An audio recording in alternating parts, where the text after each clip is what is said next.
Hello and welcome to yet another YouTube video here on this channel. In today's video, we are actually diving into something in Capacities that is new, which is called variable queries, which is super interesting.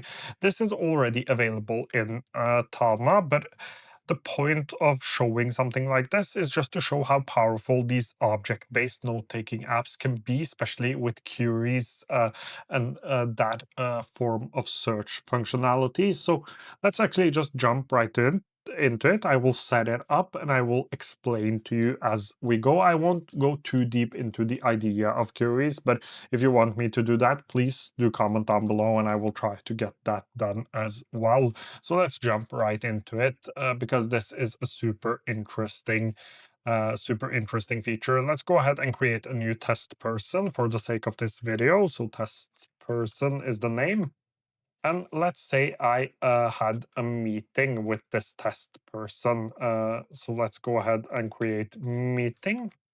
And in the people involved, I actually have to change this property, but I will do that later. We will just do people, and we will add test person right here.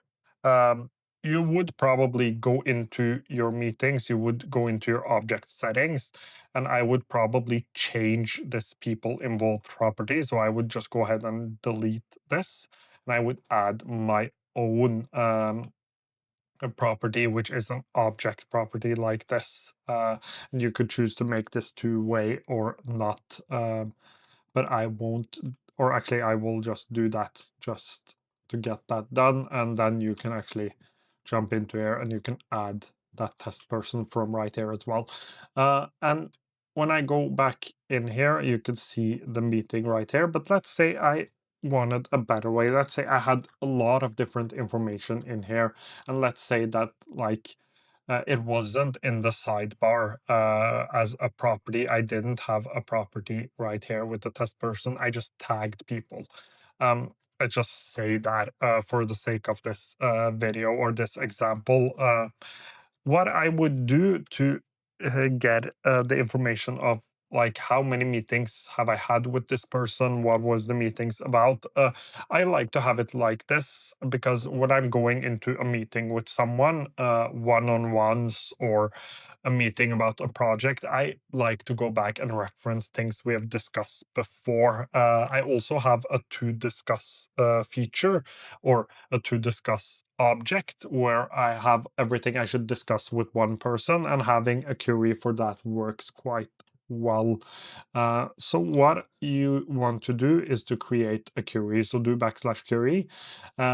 There are three types, so object-based tags, search, and you can also give this a title. So we will give this meetings, and let's call this, let's use the object type one. I won't go into the different ones in this video, but now we have an object type query.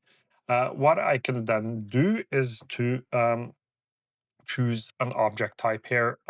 You will probably have a lot of different object types currently in this test workspace, which I am planning to delete. I will only have one, but the thing I want to return here is meetings. So I want to return the meetings, and I want to filter this by properties. And what I will do is that I will use the people property, which I just created. Um, the people property that I just created in my meetings. So this property right here, I want to use that. Um, I will then click people is not empty. I will change that to includes. And uh, when it comes to this select variable, I will use this object. And what this will do is that I can go ahead and close the editor. What this will do is that it will show the meeting with the test person. I can create a separate person here. So let's call this test person 2. And this is where it all gets really fun. And I can add that query called meetings. So we can go back. It is the same query right here. It is also called meetings. And you can see that this with the test person 2 doesn't actually give us anything back. The test person 1 actually gives us the meeting, but the test person 2 doesn't. And that is quite simply because you can quite simply because um, you can reuse this query because it says this object, and this object will be different depending on which object you're on. So test person 1 is one object, test person 2 is another object. And there are quite a few things you can do here. So I've chosen to filter by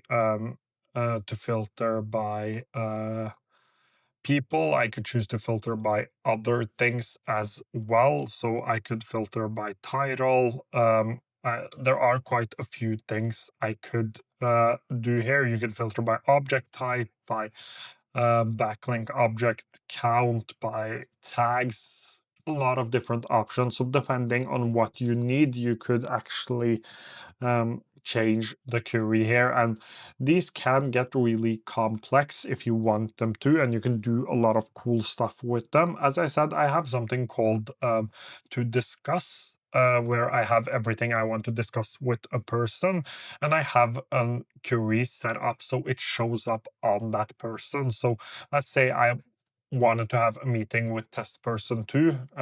So I would create a new meeting with test 2, and before like jumping into the meeting, I would actually go into test person 2, and I would go over all of the different things I wanted to discuss with that person. um, I got a little confused, but I forgot that I've changed this. So let's just quickly change it back to show you one more time how this would work. So I am filtering based on object type, um, and the wrong button. So let's go back one more time. As I said, these can get really complex, but what I am actually filtering on is people, not object type. So people include, and then I can select the variable this object, and no content will be found. But if I now go in here and I add test person 2 to this meeting, it should change up my query, and it does, so it works. And I can show you that it is the same query by typing meetings 1, 2, 3, and it should say meetings 1, 2, 3 here as well. If I remove this, it does the same thing. So it works across multiple different objects. So you could use this, you could include it in a template. There are a lot of cool workflows you can use for this. As I said, this is a really new feature. I haven't gotten to play around with it too much, but I wanted to do a quick video on it. So that is basically how these new variable queries work. Previously, you could use text to filter these queries, but it is much easier using the object type, or the object, not the object type, but the object you're on. So that makes it a lot easier.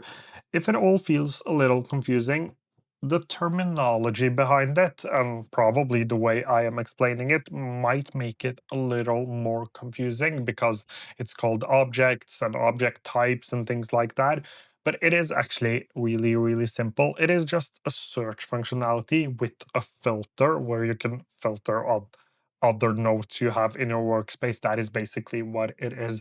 I think that covers it for today's video. If you want a more in-depth like tutorial or video on queries and objects and object types, please do comment it down below and I will try to get to it as soon as I can. Thank you so much for watching today's video.